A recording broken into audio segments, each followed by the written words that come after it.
So, we're diving into the race for one of the most powerful jobs on the planet, but it's a job most people don't think about too much.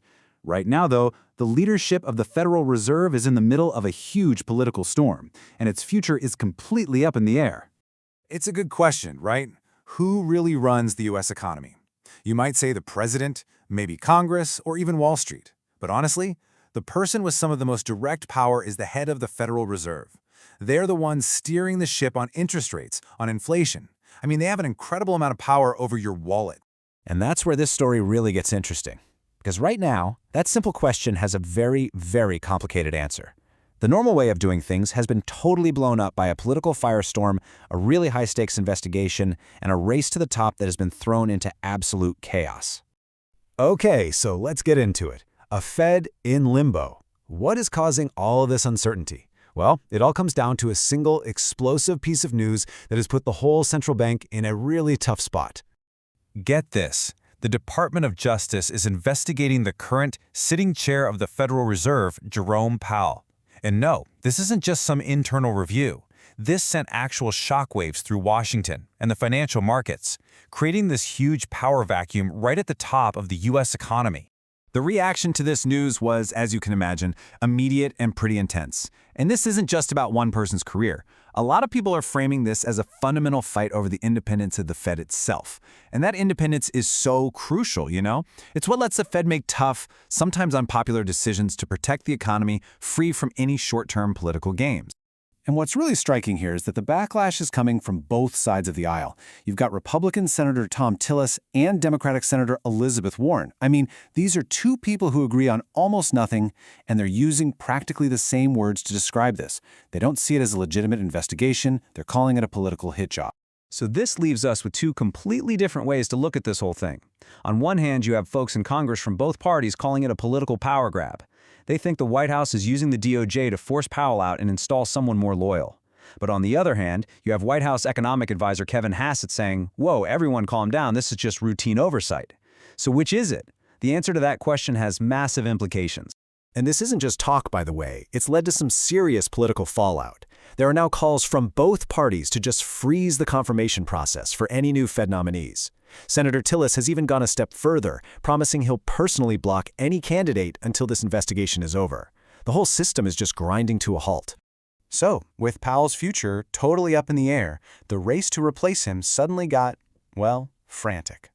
So who was actually in the running for this incredibly powerful job?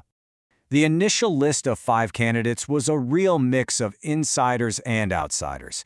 You had current Fed officials, a top advisor from the White House, a former Fed governor, and even a heavy hitter from BlackRock on Wall Street.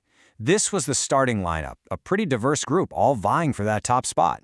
But you know how these races go. A couple of contenders always pull ahead of the pack. And pretty quickly, it looked like this whole thing was narrowing down to a contest between two very different candidates who just happened to be named Kevin. So, first up, you have the insider. That's Kevin Hassett.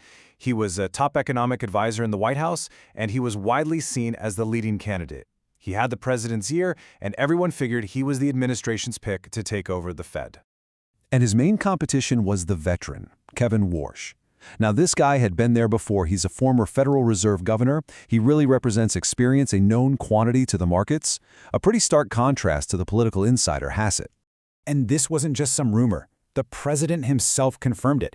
Just earlier this week, he told the press, quote, "The two Kevins are very good," and said a decision was coming soon. So it really seemed like the race was basically over, just a final choice between these two guys.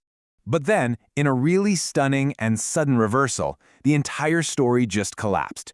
The person who seemed to have the job completely locked up saw his chances just evaporate in a matter of days. The speed at which this all changed was just dizzying. At the start of the week, the president is praising Hassett. Then, midweek, Hassett makes that routine oversight comment we talked about earlier. And for a potential central bank chief, dismissing concerns about political interference was a major misstep. By Friday, the president had publicly cooled on him, basically saying, "Thanks, but no thanks." So where does that leave all of us? Well, the frontrunner is out of the picture, the current chair is under investigation, and Congress is threatening to block any new appointments. The future is deeply uncertain, to say the least. I mean, think about it. In the span of just 1 week, the entire succession plan was thrown into complete disarray. The person everyone assumed would be the next Fed chair is suddenly, and very publicly, out of the race. So this brings us right back to the central mystery here. The field is completely wide open again. Is it one of the other four from the original list? Is there a new dark horse candidate we don't even know about? We just don't know who is going to end up leading the world's most powerful economic institution. And that leaves us with the most important question of all, one that goes way beyond all the political drama in Washington. After everything that's happened, will the person who ultimately gets this job be chosen to serve the long-term health of the economy or the short-term political interests of the president? The answer to that is going to affect all of us.